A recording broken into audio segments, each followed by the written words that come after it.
এছাড়াও আমন্ত্রিত বিশেষ অতিথিবৃন্দ, হযরত উলামায়ে কেরাম, মুরব্বিয়ান আযম, অত্র এলাকা এবং পার্শ্ববর্তী এলাকার বিভিন্ন প্রান্ত থেকে ছুটে আসা দিনদরদি, ঈমানদার, পরহেজগার, মুত্তাকি মুসলিম ভাইরা, পর্দার অন্তরালে অবস্থানরত আমাদের সকলের শ্রদ্ধাভাজন পর্দানিশীন মা এবং বোনেরা, মহান আল্লাহ রাব্বুল আলামিনের দরবারে আলিশানে লাখ কোটি শুকরিয়া আদায় করছি যে মহান মনিব আমাদেরকে মুসলিম উম্মার এই ক্লান্তি লগ্নে হাজারো প্রতিকূলতাকে উপেক্ষা করে, শত সহস্র বাধাকে পেরিয়ে, প্রচণ্ড শীতকে উপেক্ষা করে নবী করিম সাল্লাল্লাহু আলাইহি সাল্লামের ভাষায় বেহেশতের বাগানের মধ্যে উলামায়ে ইকরামের মাজলিসে, কোরআন হাদিসের মাহফিলে যথা সময় উপস্থিত হয়ে কোরআন সুন্নাহ থেকে আলোচনা করার, আলোচনা শোনার সুবর্ণ সুযোগ তৈরি করে দিয়েছেন। এজন্য আপনারা খুশি না বেজার?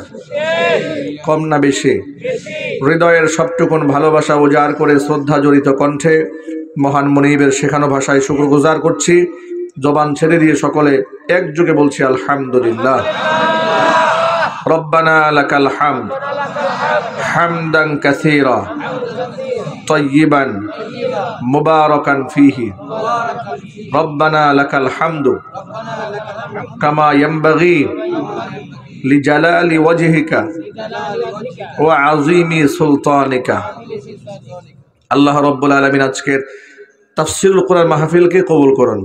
মোহাম্মদ গিয়াসউদ্দিন মন্ডল হাফিজিয়া মাদ্রাসা ও এতিমখানাকে আল্লাহ তাআলা কিয়ামত পর্যন্ত কবুল করেন।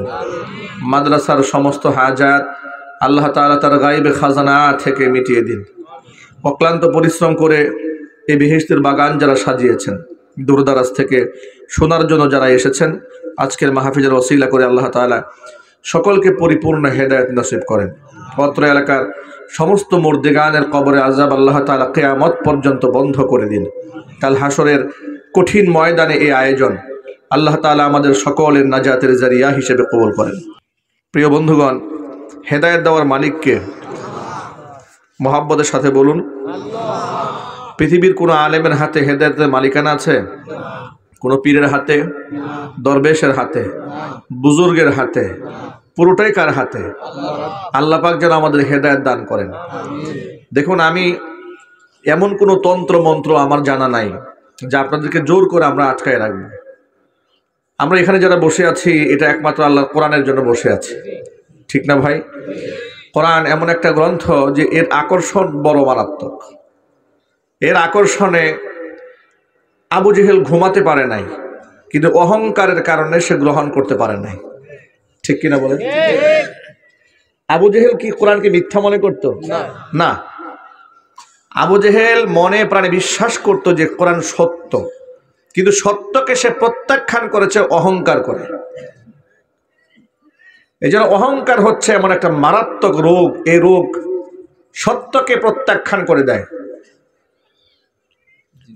হককে পরিত্যাগ করে দেয় অহংকারের কারণে, ঠিক কিনা বলেন? কোরআন এমন একটা আকর্ষণ, লা তুহসা আজাইবুহু, এর বিস্ময় গণনা করে শেষ করা যাবে না। ওয়ালা তুবলা গারাইবুহু, এর এতটা চমৎকার কোরআন, পুরোদিন এটা পুরাতন হবে না, এটা নিঃশেষ হয়ে যাবে না, এটা বিলীন হবে না কখনো। সর্বযুগের, সর্বকালের সর্বশ্রেষ্ঠ কিতাব, পৃথিবীর সকল সমস্যার সমাধান দিতে প্রস্তুত। চিৎকার দিয়ে বলেন সুবহানাল্লাহ। কোরআন এমন একটা কিতাব, কোরআন যে ব্যক্তি অন্তরে ধারণ করে তার অন্তর আলোকিত হয়।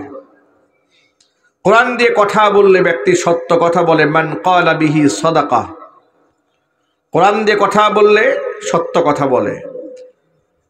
ওয়ামান আমিলা বিহি উজিরা, যে ব্যক্তি কোরআন দিয়ে আমল করে সে বিনিময় প্রাপ্ত হয়। ওয়ামান হাকামা বিহি আদালা, কেউ যদি কোরআন দিয়ে বিচার করে সেই ব্যক্তি ইনসাফপূর্ণ বিচার করে। আল্লাহু আকবার বলেন। কোরআন একটা নূর, কোরআন একটা রশি, কোরআন এমন একটা মজবুত রশি যে রশি এক মাথা আল্লাহর হাতে আর এক মাথা বান্দার হাতে। নবী করিম সাল্লাল্লাহু আলাইহি ওয়াসাল্লাম বলেছেন, ইন্না হাযাল কুরআনা সাবাবুন, কোরআন এমন একটা রশি, তরফুহু বিআইদিল্লাহি ওয়া তরফুহু বিআইদিকুম, এই কোরআন এই রশির এক প্রান্ত আল্লাহর হাতে, আরেক প্রান্ত বান্দা তোমাদের হাতে। একজন ব্যক্তি যদি অন্ধও হয়, চোখে যদি নাও দেখতে পারে, যার সামনে যিনি আছেন তিনি চক্ষুষ্মান, তার হাতে রশি, এই রশি ধরে যতগুলো অন্ধ মানুষ পেছনে আছে যদি মজবুত করে ধরে রাখতে পারে গন্তব্য সে ঠিকই পৌঁছে যেতে পারবে। কোরআন এমন একটা রশি, এক মাথা আল্লাহর হাতে আর এক মাথা বান্দার হাতে। বান্দা যতক্ষণ পর্যন্ত কোরআন নামক রশিটাকে ধরে রাখবে ততক্ষণ পর্যন্ত আল্লাহ পাকের হেদায়েত থেকে সে দূরে সরে যাবে না, আল্লাহর হেদায়েতের মধ্যেই সে থাকবে। কোরআন বলে ইন্না হাযাল কোরআন ইয়াহদি লিল্লাতি হিয়া আকওয়াম। কোরআন এমন কোরআন যে মানুষকে চূড়ান্ত সঠিক পথের রাস্তা দেখায়। কোরআন মাজিদের আকর্ষণ মানুষকে জান্নাত পর্যন্ত পৌঁছে দেয়। মসজিদে কুবার মধ্যে একজন ইমাম নবীজি সাল্লাল্লাহু আলাইহি সাল্লাম নিয়োগ করলেন। আল্লাহর হাবিব নামাজ পড়ার মসজিদে নববীতে, মদিনার মসজিদ থেকে মসজিদে কুবার দূরত্ব খুব একটা বেশি নয়, প্রায় 7 কিলোর মতো রাস্তা। সেখানে একজন সাহাবী ইমামকে নিয়োগ দিলেন আল্লাহর নবী সাল্লাল্লাহু আলাইহি সাল্লাম। আল্লাহর হাবিবের সেই সাহাবী 5 ওয়াক্ত নামাজের মধ্যে বিশেষ করে যোহর, বিশেষ করে ফজর, মাগরিব এবং ইশা, যে নামাজের মধ্যে জাহরি কিরাত হয়, ওই নামাজগুলোর মধ্যে প্রত্যেক নামাজের মধ্যে দ্বিতীয় রাকাতে সূরা ইখলাস তিনি তেলাওয়াত করতেন জোরে জোরে। প্রথম রাকাতে অন্য সূরা মিলাতেন, দ্বিতীয় রাকাতে কম্পালসারি সূরা ইখলাস রাখতেন। সূরা ইখলাস আপনারা জানেন না? কোন সূরা? হ্যাঁ, কুল হুয়াল্লাহু আহাদ, আল্লাহুস সামাদ, লাম ইয়ালিদ ওয়া লাম ইউলাদ ওয়া লাম ইয়াকুল লাহু কুফুয়ান আহাদ। প্রতিনিয়ত সাহাবী নামাজের মধ্যে দ্বিতীয় রাকাতে সূরা ইখলাস তেলাওয়াত করে। এখন মুসল্লি যারা আছে তাদের মনের মধ্যে একটা কৌতূহল জাগলো, ব্যাপারটা কি? ইমাম সাহেব এই সূরা কোনোভাবেই বাদ দেয় না। এত বড় কোরআন মাজিদ, 114টা সূরা আছে, এর ভেতরে কত জায়গা থেকে তিনি তেলাওয়াত করতে পারেন, কিন্তু একমাত্র সীমাবদ্ধ হইয়া শুধু সূরা ইখলাস কেন পাঠ করেন? তাদের মনের আকাঙ্ক্ষা ছিল, মুসল্লিদের মনের আকাঙ্ক্ষা, ইমাম সাহেব যদি সূরা চেঞ্জ করে অন্যান্য সূরা পড়তেন তাহলে তো আমরা অন্য সূরাও শুনতে পারতাম নামাজে। ইমাম সাহেবের তেলাওয়াত যদি সুন্দর হয় তাহলে দেখবেন যে মুক্তাদিরা নামাজের মধ্যে খুব মনোযোগ সহকারে থাকে। ঠিক না ভাই? ইমামের তেলাওয়াত ভালো হলে ভালো লাগে না নামাজে? খুব মজা লাগে। মসজিদুল হারামে, মসজিদুল নববীতে কত লম্বা লম্বা নামাজ হয়, মুসল্লি বিরক্ত হয় না। 20 রাকাত তারাবির নামাজ হয় মসজিদুল নববীতে, মসজিদুল হারামে, সেখানে 20 রাকাত ধীর স্থির হয়, পায়কারি নামাজ হয় না। এরপরে মুসল্লি বিরক্ত হচ্ছে না। নামাজের যে লাহান, যে তারতিল, তেলাওয়াতের যে ধরন, কত সুন্দর করে তারা পড়েন। আলহামদুলিল্লাহি রাব্বিল আলামিন আর রহমানির রহিম মালিকি ইয়াউমিদ্দিন ইয়্যাকা না'বুদু ওয়া ইয়্যাকা নাস্তাঈন اهدنا الصراط المستقيم صراط الذين أنعمت عليهم غير المغضوب عليهم ولا الضالين।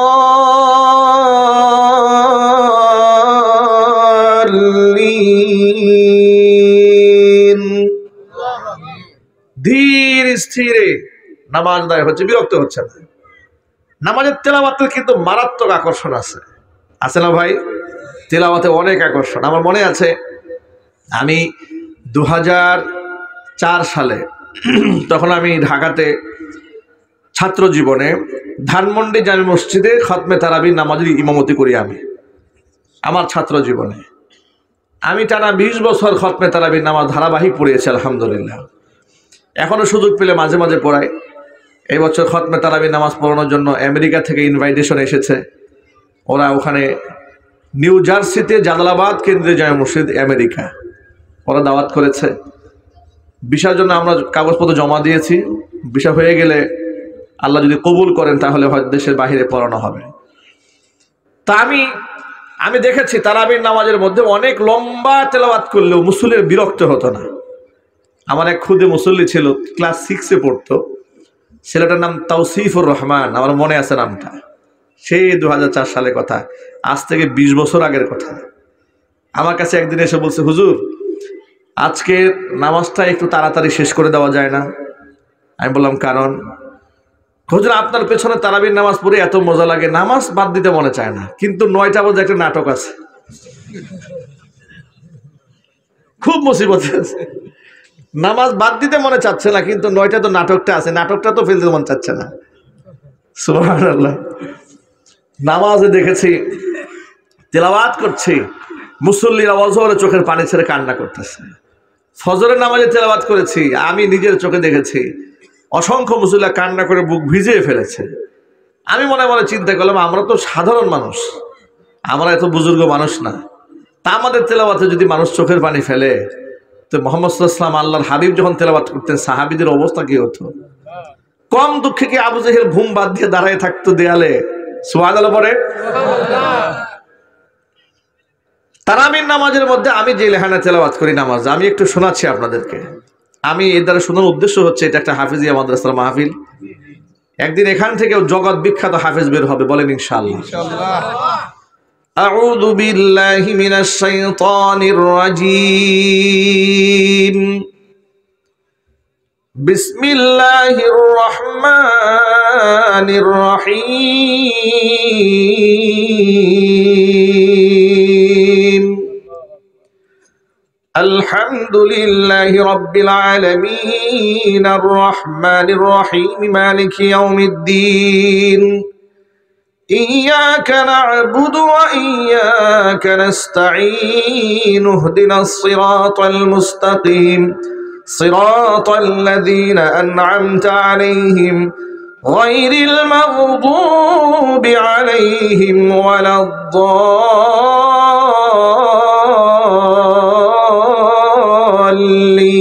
الضالين. بسم الله الرحمن الرحيم. يا أيها الذين آمنوا لا تقدموا بين يدي الله ورسوله واتقوا الله إن الله سميع عليم. يا أيها الذين آمنوا لا ترفعوا أصواتكم فوق صوت النبي ولا تجهروا له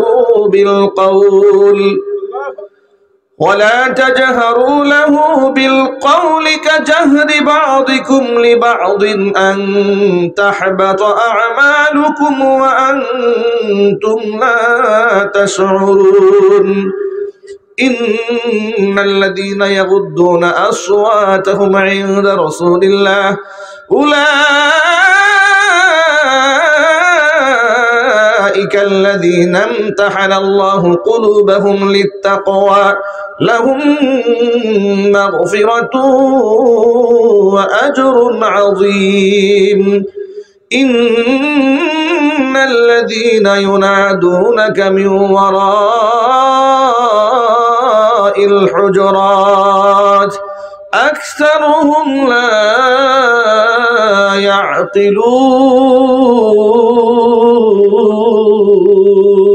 يعقلون. صدق الله العلي العظيم. কোরআন তেলাওয়াতের চাইতে মধুর সুর পৃথিবীতে আর আছে? কোরআনের চাইতে বড় আকর্ষণ আর কিছু আছে? কোরআনের বাণী যে আল্লাহ আমাকে করেছে ব্যাকুল,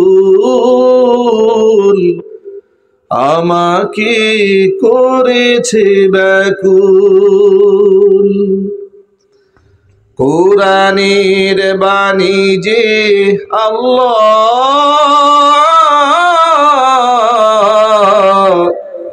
আমাকে করেছে ব্যাকুল, আমাকে করেছে ব্যাকুল। তাই তো এমন উঠলে উঠি প্রাণ আমার হয় যে আকুল, আমাকে করেছে ব্যাকুল, আমাকে করেছে ব্যাকুল। কুরআনের বাণী যে আল্লাহ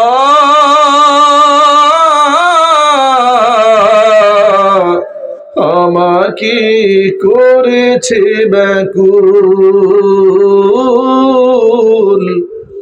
আমাকে করেছে ব্যাকুল, আমাকে করেছে ব্যাকুল। কোরআন মাজিদের আকর্ষণ দিয়ে আল্লাহ পাক আমাদের অন্তরগুলাকে আলোকিত বানায় দেন। জোরে কোন আমিন। তো সাহাবী নামাজের মধ্যে দ্বিতীয় রাকাতে সব সময় কোন সূরা পড়েন? সূরা ইখলাস তেলাওয়াত করেন। মুসল্লিদের মনে মনে তামান্না হলো ইমাম সাহেব যদি অন্যান্য সূরা একটু উলট পালট করে পড়েন তাহলে তো আমরা অন্যান্য সূরাও শুনতে পারি, ঠিক না? ইমাম সাহেব নাসর বান্দা, উনি প্রত্যেক নামাজে দ্বিতীয় রাকাতে কম্পালসরি সূরা ইখলাস পাঠ করেন। মুক্তাদিরা বললেন, ইমাম সাহেব আপনি যদি সূরাটা পরিবর্তন করেন আমরা অন্যান্য সূরা শুনতে পারি। ইমাম সাহেব বললেন, না, সূরা পরিবর্তন হবে না, প্রয়োজনে ইমাম সাহেব বাদ দিয়ে দাও। ইমাম সাহেব সূরা বাদ দেবে না। কি কঠিন কথা! বলে ইমাম পরিবর্তন করো, সূরা পরিবর্তন হবে না। তারা আল্লাহর নবীর কাছে নালিশ দিলেন ইমাম সাহেবের নামে। নালিশটা কোনো খারাপ নালিশ না, এই নালিশ দিলেন যে তিনি সূরা তো চেঞ্জ করেন না, প্রত্যেক নামাজে সূরা ইখলাস রাখেন, ধারাবাহিক রাখেন। আল্লাহর নবী তাকে ডাকলেন, জিজ্ঞেস করলেন, ইমাম সাহেব কি ব্যাপার? মুক্তাদিরা অভিযোগ দিচ্ছে আপনি সব সময় দ্বিতীয় রাকাতে সূরা ইখলাস তেলাওয়াত করেন। বলে, হ্যাঁ হ্যাঁ রাসূল আমি করি। তো কেন করেন? ইয়া রাসূলুল্লাহ ইন্নী উহিব্বুহা, সূরাকে আমি বড্ড ভালোবাসি, কারণ এই সূরার মধ্যে আল্লাহ পাক তার নিজের একাত্মবাদের পরিচয় দিয়েছেন। কোরআন মাজিদ আল্লাহ পাক এই সূরার মধ্যে বলেছেন, কুল হুয়াল্লাহু আহাদ। নবী আপনি বলুন আল্লাহ এক এবং একক, আল্লাহুস সামাদ তিনি বেনিয়াজ, লাম ইয়ালিদ ওয়া লাম ইউলাদ তিনি কাউকে জন্ম দেননি, কারো কাছ থেকে তিনি জন্ম গ্রহণ করেননি, ওয়া লাম ইয়াকুল লাহু কুফুয়ান আহাদ তার সমতুল্য তার সমকক্ষ কেউ নাই। আল্লাহ পাক তার একত্ববাদের পরিচয় দিয়েছেন এই সূরায়। এই জন্য এই সূরাটাকে আমি বড্ড ভালোবাসি, এই জন্য কোন ক্রমে আমি নামাজ থেকে এই সূরা বাদ দিতে চাই না। আল্লাহর হাবিব বললেন, হুব্বুকা ইয়াহা ইউদখিলুকাল জান্নাহ, সূরা ইখলাসের মোহাব্বত তোমাকে জান্নাত পর্যন্ত পৌঁছে দেবে। আল্লাহু আকবার বলেন। একটি সূরার মোহাব্বত যদি বান্দাকে জান্নাত পর্যন্ত পৌঁছে দেয়, 30 পারা কোরআনের মোহাব্বত বান্দাকে জান্নাত পর্যন্ত পৌঁছাবে না ভাই? আমরা কি এই কোরআনের মোহাব্বত নিয়ে বাঁচতে চাই না? ইনশাআল্লাহ। কারা কারা চান তো হাত দেখি তো ভাই। আল্লাহ সকলকে তুমি কবুল করে নাও। আরো জোরে কোন আমিন। ভাইরা আমার, কোরআন মাজিদের আকর্ষণ মোহাব্বত প্রতিটা মুমিন অন্তরে থাকতে হবে। কোরআন মাজিদ এই দুনিয়াতে আমার হেদায়েতের জন্য আমাকে রাহনুমাই করবে, সঠিক পথে দিশা দেবে। কোরআন আমার কবরের সাথী। পৃথিবীর সমস্ত মানুষগুলো আমার যতই আপন হোক না কেন কবর পর্যন্ত যাবে, এরপরে সবাই ব্যাক করে চলে আসবে। আল্লাহর হাবিব সাল্লাল্লাহু আলাইহি সাল্লাম বলেছেন, কবর পর্যন্ত মানুষের সাথে 3টা জিনিস যায়, 2টা জিনিস ব্যাক করে ফিরে আসে, একটা জিনিস কবরের মধ্যে তার সাথে থেকে যায়। আত্মীয় স্বজন তার গুরুস্থান পর্যন্ত সাথে যায়, এরপরে ব্যাক করে ফিরে আসে, কবরের মধ্যে কেউ ঢুকে থাকে না তার সাথে। ঠিক কিনা বলেন? দ্বিতীয় নাম্বার, সম্পদ তার কবরস্থান পর্যন্ত যায়, এরপরে সম্পদটা আর কবরের মধ্যে ঢোকে না। 3 নাম্বার, তার আমল যায়, আমলটা তাকে একাকী কবরের মধ্যে ফেলে চলে আসে না, আমলটা তার সাথে সাথী হয়েই রয়ে যায়। আল্লাহর নবী সাল্লাল্লাহু আলাইহি সাল্লাম বলেছেন, কোন ব্যক্তি যদি প্রতিদিন প্রতি রাতে একবার করে সূরা মুলক তেলাওয়াত করে রাতের বেলায়, এই সূরার নাম হচ্ছে সূরাতুল মুনজিয়া, মানে রক্ষাকারী। ব্যক্তিকে যখন কবরের মধ্যে মাদফুন করা হবে, সূরা মুলক একটা পাখির সূরত ধারণ করে মৃত ব্যক্তির বুকের মধ্যে বসে যাবে, 2টা ডানা মেলে তাকে ঝাপটায় ধরে রাখবে, কবরের মাটিকে চাপ দিয়ে ধরে রাখবে। তাফসীরে কিতাবের মধ্যে এসেছে, কবরের মাটিকে ডেকে এই সূরা মুলক বলতে থাকবে, 2 পাশ থেকে না 2 চাপ দিবি, তোর চাপ যদি দেস আমি 2 ডানা দিয়ে তা কন্ট্রোল করে নেব। আমি তাকে আমার পাকনার নিচে আমার আপন করে ঘুম পাড়িয়ে দিয়েছি। ইসরাফিল আলাইহিস সালাতু ওয়াসসালাম সিংহায় ফুৎকার দেওয়ার আগ পর্যন্ত তার ঘুম আমি ভাঙতে দেব না। ফেরেশতারা প্রশ্ন করতে আসবে, যত প্রশ্ন করার লাগে সব প্রশ্ন আমাকে করো, প্রশ্নের জবাব আমি দিয়ে দেব। কিন্তু যে ব্যক্তি আমাকে তেলাওয়াত করেছে, সূরা মুলক বলবে, তাকে আমি ঘুম পাড়িয়েছি, ঘুমের মধ্যে আমি বেঘাত সৃষ্টি হতে দেব না। জোরে বলেন সুবহানাল্লাহ। অসংখ্য মায়েরা বোনেরা বক্তব্য শুনতে পাচ্ছেন, মা বোনদেরকে বলছি, ভাইদেরকে বলছি, সকল মিলে আপনারা প্রতি রাতে একবার করে হলেও সূরা মুলক আমরা তেলাওয়াত করব। বলেন ইনশাআল্লাহ। আল্লাহ যেন কবুল করেন, জোরে কোন আমিন। আমরা আমাদের সন্তানদেরকেও দ্বীনের উপর অবিচল রাখবো, বলেন ইনশাআল্লাহ।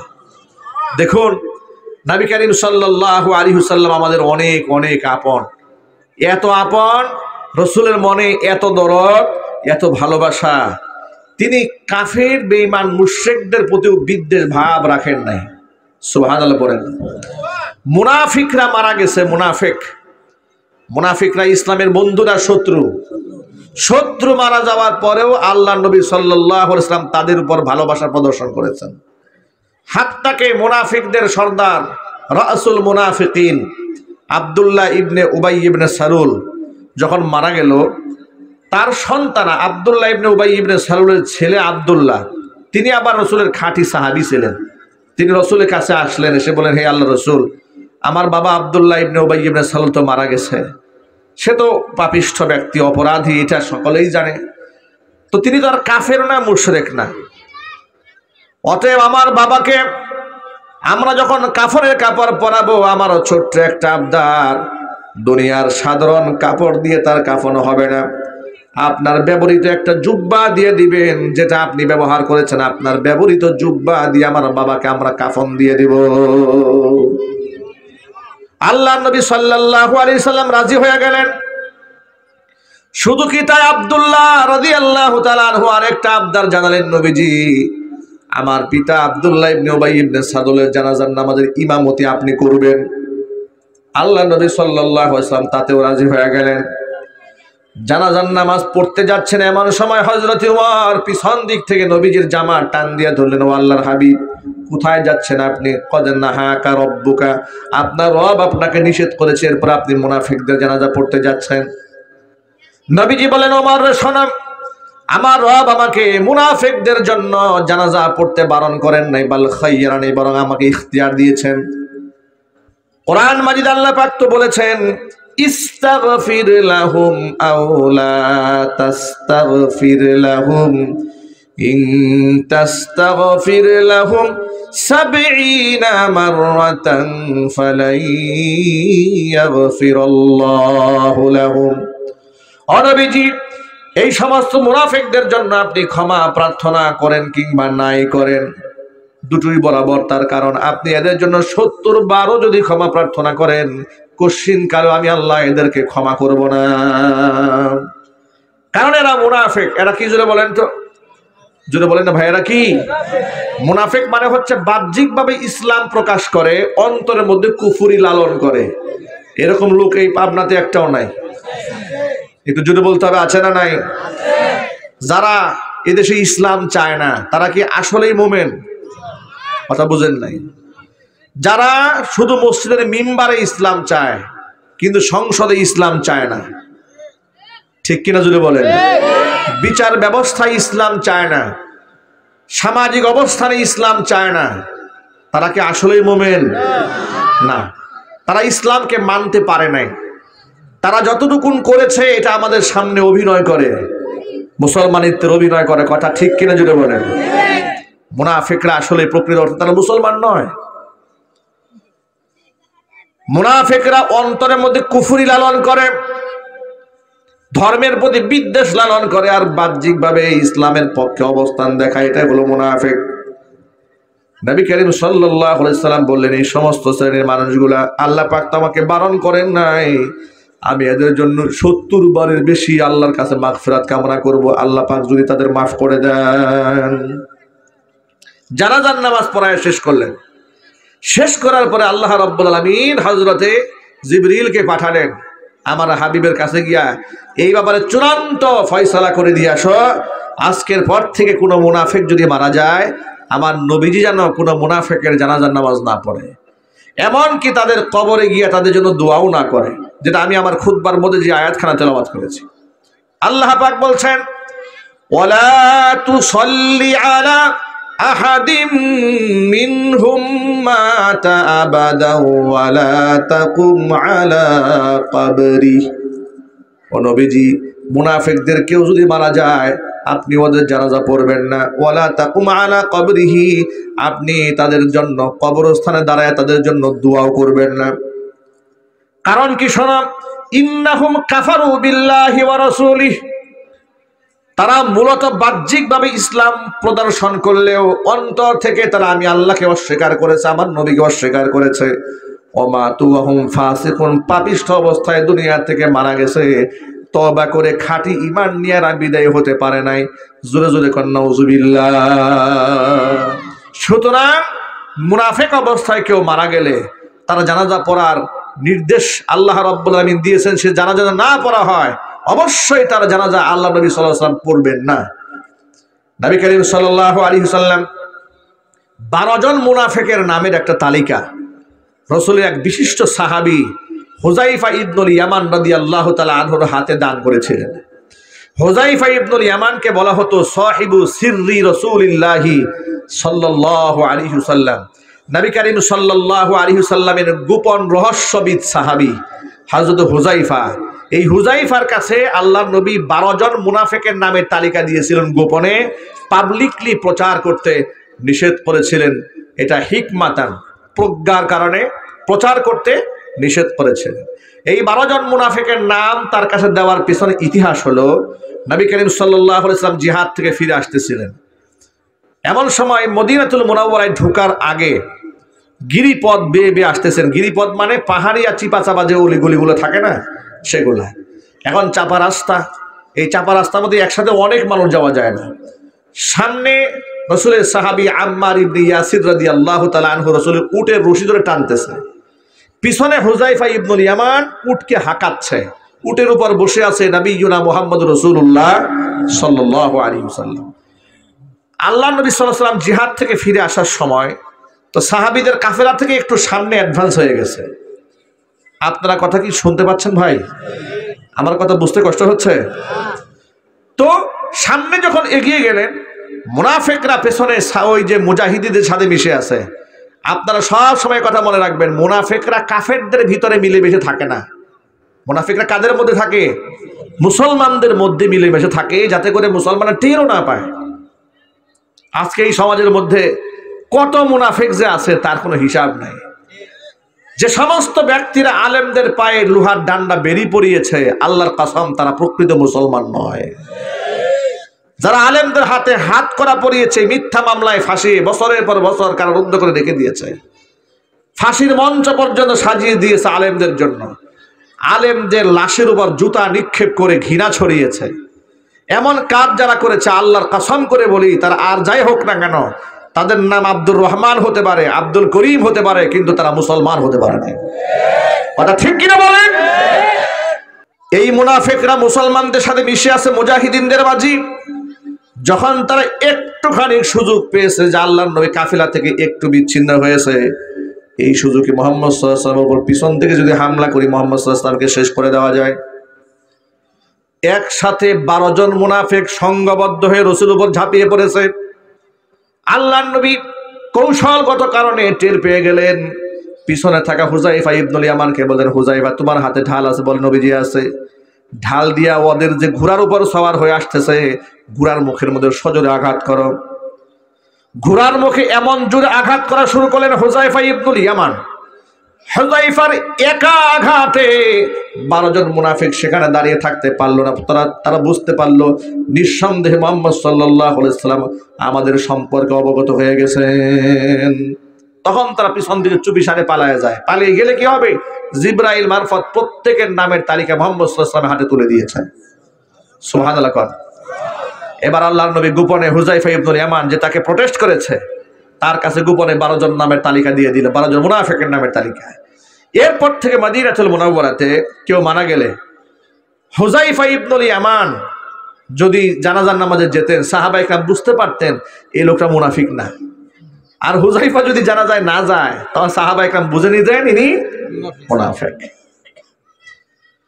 ওমর ইবনুল খাত্তাব রাদিয়াল্লাহু তাআলা আনহু জালিলুল কদর সাহাবী, এত মর্যাদাপূর্ণ সাহাবী যার ব্যাপারে আল্লাহ রাসূল বলেছেন লাউ কানা মিন বাদি নাবিয়্যুন লাকানা ওমরু নাবিয়্যা, আমার পরে যদি কেউ নবী হতো হযরত ওমর নবী হয়ে যেতেন। যে ওমর রাদিয়াল্লাহু তাআলা আনহু সম্পর্কে আল্লাহর হাবিব বলেছেন যে রাস্তায় ওমর হাঁটে সেই রাস্তায় শয়তানও হাঁটে না। ওমর ফারুক রাদিয়াল্লাহু তাআলা আনহু ইনসাফ প্রতিষ্ঠা করতে করতে তিনি বলেছেন এই পৃথিবীতে হক কথা বলতে বলতে সত্য প্রতিষ্ঠা করতে করতে এমন অবস্থা হয়েছে দুনিয়াতে আমার কোনো বন্ধু ছিল না। যারা অন্যায়ের প্রতিবাদী তাদের বন্ধু খুব কম হয়, ঠিক কিনা জোরে বলেন? তাদের দেখবেন শত্রু কোনো অভাব নাই। যারা প্রতিবাদী হয় তাদের শত্রু থাকে, আর যারা গুলালো হয় তাদের কোনো শত্রু থাকে না, ঠিক কিনা চিল্লায় বলেন? ওমর ফারুক বলেছেন আমার পৃথিবীতে বন্ধুই ছিল না, হক কথা বলতে বলতে। আচ্ছা বন্ধু কেমনে থাকবে বলেন তো? নিজের ছেলে অন্যায় করেছে, নিজের ছেলে অন্যায় করেছে, বেত্রাঘাত করার নির্দেশ দিয়েছে যে তাকে 80টা দুররা মারা হোক। তো হযরত ওমরের সামনে যে লোকটা তাকে দুররা মারছে প্রথমে আঘাত আস্তে আস্তে করছে, খলিফার ছেলে, এটা মনে হয় আস্তে আঘাত করেছে। খলিফা বললেন আঘাতগুলো হয় না, এটা আমার হাতে দাও। নিজ হাতে এত জোরে জোরে আঘাত করলেন, কোন কোন বর্ণনার মধ্যে এসেছে সে আঘাতে তার সন্তানের মৃত্যু হয়ে গিয়েছিল। যিনি নিজের ছেলের সাথে এমন ইনসাফ করতে পারেন পৃথিবীতে তার থেকে বেইনসাফি হওয়ার কি আর কোনো আশা করা যায়? চিৎকার দিয়ে বলতে করা যায়? তাহলে ইনসাফ এবং হকের ক্ষেত্রে যিনি আপোষ করেন নাই সন্তানের সাথেই, তিনি আর কার সাথে আপোষ করবেন? আল্লাহু আকবার। একদিন তার স্ত্রী তার সামনে কিছু পিঠা দিলেন, হযরত ওমরের সামনে কি দিয়েছেন? পিঠা দিয়েছেন। স্ত্রীকে ডেকে বলেন আব্দুল্লাহর মা পিঠা পেলে কোথায়? বাইতুল মাল থেকে আমার জন্য নির্ধারিত যে ভাতা আছে সেই ভাতা দিয়ে তো পিঠা খাওয়া সম্ভব নয়। কেউ কি হাদিয়া দিয়েছে নাকি? বলে না। তাহলে কেউ কি রিশওয়াত দিয়েছে, ঘুষ দিয়েছে? বলে প্রশ্নই আসে না। আপনাকে ঘুষ দেবে এমন সাহস তো পৃথিবীতে কারো নাই, ঠিক কিনা বলেন? আপনারে ঘুষ দেবে সাহস আছে নাকি? তাহলে পাইলে কই এগুলা? খলিফার বউ বলছে যে আপনার জন্য যে বাইতুল মাল থেকে আটা দেয় না? বলে হ্যাঁ, প্রতিদিন 100 টাকা করে আটা 6 মাস ধরে জমিয়েছে। সুবহানাল্লাহ। 6 মাস ধরে একটু একটু আটা জমাইয়া আপনার পছন্দ রুটি বানিয়েছে, এটা আপনি খান, এটা আপনার জন্য হালাল। ওমর বললেন আব্দুল্লাহর মা তুমি যে আমার জন্য এই রুটিটা এই পিঠাগুলো বানালে, ইরাকের ফুরাত নদীর তীর পর্যন্ত আল্লাহ তাআলা আমার খেলাফত কায়েম করে দিয়েছেন। আমি জানি না ইরাকের ফুরাত নদীর তীর পর্যন্ত যতগুলো মানুষ আছে প্রতিটা মানুষের মুখে আমি এই পিঠা তুলে দিতে পারবো কিনা। আমি যদি এই পিঠাটা ভক্ষণ করি কিয়ামতের ময়দানে কোনো ব্যক্তি যদি বলে আল্লাহ খলিফা হওয়ার সুবাদে উনি একটু বেশি সুযোগ সুবিধা গ্রহণ করেছিলেন, আমি আল্লাহর কাছে কি জবাব দেব? আমি কি জবাব দেব আমার রবের সামনে? সুতরাং এই পিঠা আমি খেতে পারবো না। আব্দুল্লাহর মা এই পিঠাগুলা তুমি গরিব মিসকিনদেরকে দান করে দাও, কিয়ামতের দিন আমি আল্লাহর আদালতে আসামি হয়ে যেতে চাই না। এই সিদ্ধান্ত দিয়ে তিনি ক্ষান্ত হন নাই, আরো মারাত্মক কথা বললেন। বাইতুল মালের দায়িত্বশীল যারা আছেন তাদেরকে ডাকলেন, পরামর্শ বৈঠকে বললেন, আপনারা পরামর্শ করে আমার জন্য বাইতুল মাল থেকে যে ভাতা নির্ধারণ করে দিয়েছিলেন, আজকে থেকে হিসাব করে প্রতিদিন আমার খাজানা থেকে আমার অংশ থেকে 100 টাকা করে কমায় দেবেন। তার কারণ 100 টাকা কম হলেও সংসার করে, সংসার চলে, এটা আমার বউ প্রমাণ করে দিয়েছে। একটু জোরে বলতে হবে আল্লাহু আকবার। আর চিল্লা এখন আল্লাহু আকবার। এই জন্য আমরা সবসময় বলি, আল্লাহ উমরের মতো একটা শাসক দাও আমাদেরকে। সুবহানাল্লাহ বলেন। দাও খোদা দাও আমায় আবার ওমর দারাজ দিল,